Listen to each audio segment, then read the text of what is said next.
అందరికీ నమస్తే అండి.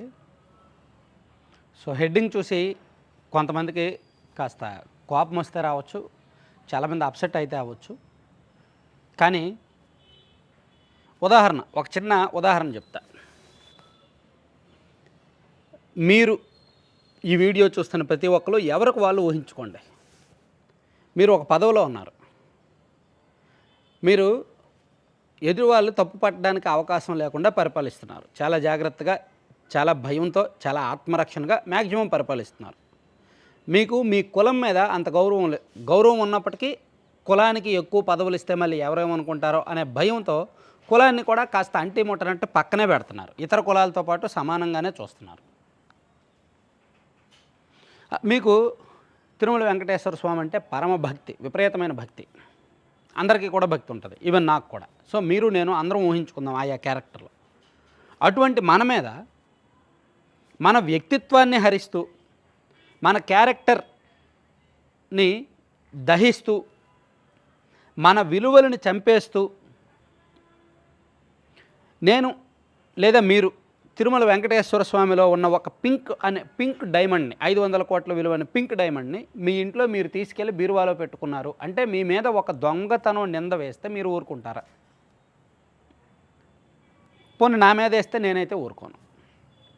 ఎవరా వ్యక్తి నా మీద నింద వేయడానికి ఆలోచన ఇచ్చారో అతన్ని జీవితాంతం క్షమించను. అలాగే నేను 38 మంది డిఎస్పీలకు ప్రమోషన్ ఇచ్చినప్పుడు నేను లేదా మీరు అన్ని కులాలకు ప్రాధాన్యత ఇచ్చాం. అందులో బీసీలు 7 ఉన్నారు, ఎస్సీలు 5 ఉన్నారు, ముస్లిమ్స్ ఉన్నారు, కమ్మ ఉన్నారు, రెడ్డి ఉన్నారు, కాపు ఉన్నారు, అందరూ ఉన్నారు. కానీ కేవలం కమ్మ సామాజిక వర్గానికి, మీకు అనుకూలమైన సామాజిక వర్గానికి మాత్రమే మీరు ప్రమోషన్లు ఇచ్చుకున్నారు, ఒక్కరికి మాత్రమే వేరే వాళ్ళకి ఇచ్చారు అని ఎవరైనా ఎదుటి వాళ్ళు ఆరోపణ చేస్తే నేనైతే ఊరుకోను. ఆ ఆరోపణ చేసిన వ్యక్తిని, ఆ ఆరోపణ ఐడియా ఇచ్చిన వ్యక్తిని, ఆ ఆలోచన కలిగించిన వ్యక్తిని జీవితాంతం క్షమించను. మీరు కూడా బహుశా అలాంటి అంటే ఆత్మాభిమానం, ఆత్మగౌరవంతో బతకాలి. మనకు పదవులు ఉండొచ్చు, లేకపోవచ్చు, సీఎం పీఠం రావచ్చు, రాకపోవచ్చు, ఆత్మాభిమానం, ఇవన్నీ కూడా ఆత్మగౌరవం ఖచ్చితంగా ఉండాలి. మరి చంద్రబాబు గారికి ఉన్నాయా లేవా? ఎందుకు ఈ మాట అంటున్నానంటే టీడీపీ వాళ్ళు హర్ట్ అయితే హర్ట్ అవ్వచ్చు. చాలా కాలం కిందటి వరకు ప్రశాంత్ కిషోర్ అంటే టీడీపీ వాళ్ళకు పీకల దాకా కోపం. ఆ బేహారోడు అని అంటారు. ఈవెన్ చంద్రబాబు గారు ఎన్నిసార్లు అనలా బేహారోడు తెలివితేటలు ఎక్కడ చల్లవో అది ఇది అని అనలేదా? అయితే మీరు దీన్ని కవర్ చేసుకోవడానికి తెలుగుదేశం పార్టీ వాళ్ళు దీన్ని కవర్ చేసుకోవడానికి ప్రశాంత్ కిషోర్ గారు చేసిన తప్పును సరిదిద్దుకోవడానికి చంద్రబాబు గారిని కలిశారు అని ఒకలా కవర్ చేసుకోవచ్చు. లేదా రాజకీయాల్లో శాశ్వత మిత్రులు ఉండరు, శాశ్వత శత్రువులు ఉండరు కాబట్టే కలిశారు అని మరోలా కవర్ చేసుకోవచ్చు. లేదా అసలు ఏపీ రాజకీయాలకు సంబంధం లేదు, వాళ్ళ కలయికంతా సెంట్రల్ రాజకీయాల గురించి అని మరోలా కవర్ చేసుకోవచ్చు. ఎలాగైనా కవర్ చేసుకోవచ్చు. ఒక ఇష్యూ జరిగింది, ఒక తప్పు జరిగింది, అక్కడ మీటింగ్ జరిగిందంటే దాన్ని తప్పు పడుతున్న వాళ్ళకి సమాధానం చేయడానికి 10 సమాధానాలు ఉంటాయి. ఎలాగైనా కవర్ చేసుకోవచ్చు. కానీ ఆత్మగౌరవం, ఆత్మాభిమానం అనేదాన్ని ప్రశ్నించుకుంటే, దానిలోకి ఒకసారి తొంగి చూస్తే సిగ్గు లేనట్టే. ఖచ్చితంగా సిగ్గు లేదనే చెప్పుకోవాలి, బుద్ధి లేదనే చెప్పుకోవాలి, బుద్ధి జ్ఞానం విలువలు లేవనే చెప్పుకోవాలి. ఇంతకీ ప్రశాంత్ కిషోర్ గారికి ఈ సిగ్గు లేదా, బుద్ధి లేదా, విలువలు లేవా, చంద్రబాబు గారికి లేదా అనేది కూడా ఆలోచించాలి. అంటే ఎందుకు ఈ మాట అంటున్నానంటే కాస్త పెద్ద అయినా ఇన్ని మాటలు నేను అనకూడదు, కానీ నేను సబ్జెక్ట్ బేస్డ్ మాత్రమే కామెంట్ చేస్తున్నా.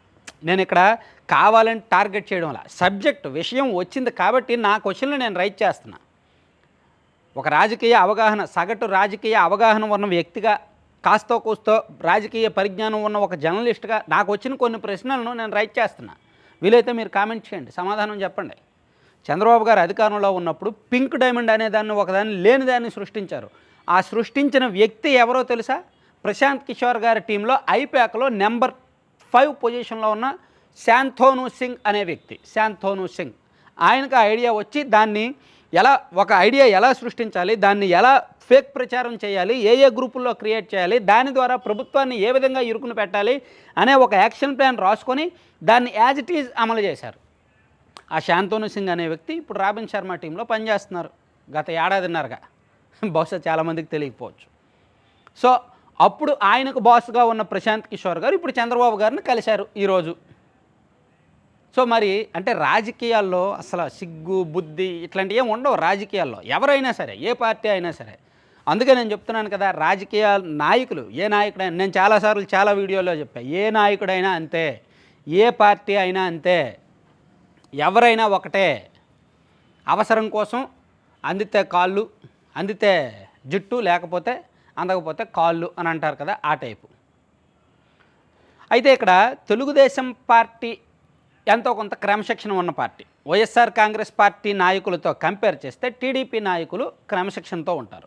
వైసీపీ కల్చర్, సంస్కృతితో కంపేర్ చేస్తే తెలుగుదేశం పార్టీలో కల్చర్ కాస్త ఆశావహ దృక్పథంతో, సానుకూల దృక్పథంతో ఉంటుంది.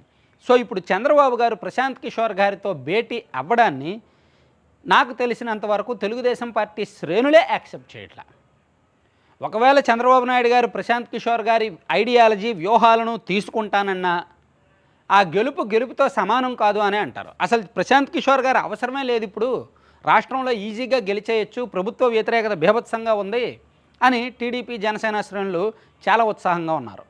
ఈ టైంలో ప్రశాంత్ కిషోర్ గారిని చంద్రబాబు గారు కలవడం, రేపు పొద్దున ఒకవేళ టీడీపీ జనసేన ప్రభుత్వం వస్తే ఇదిగో నా వల్లనే కలిశారు అని ప్రశాంత్ కిషోర్ గారికి సెల్ఫ్ మార్కెటింగ్కి తప్పితే ఇంక దేనికి ఉపయోగపడదు ఆ భేటీ. పైగా ఈ మీటింగ్లో రాబిన్ శర్మ గారు అండ్ ఆ టీం, షో టైమ్స్ ఆ టీం వాళ్ళందరూ కూడా పాల్గొన్నారు. అయితే ఇందులో ఆప్షన్ నెంబర్ 1 ఉంది, ఆప్షన్ నెంబర్ 2 ఉంది.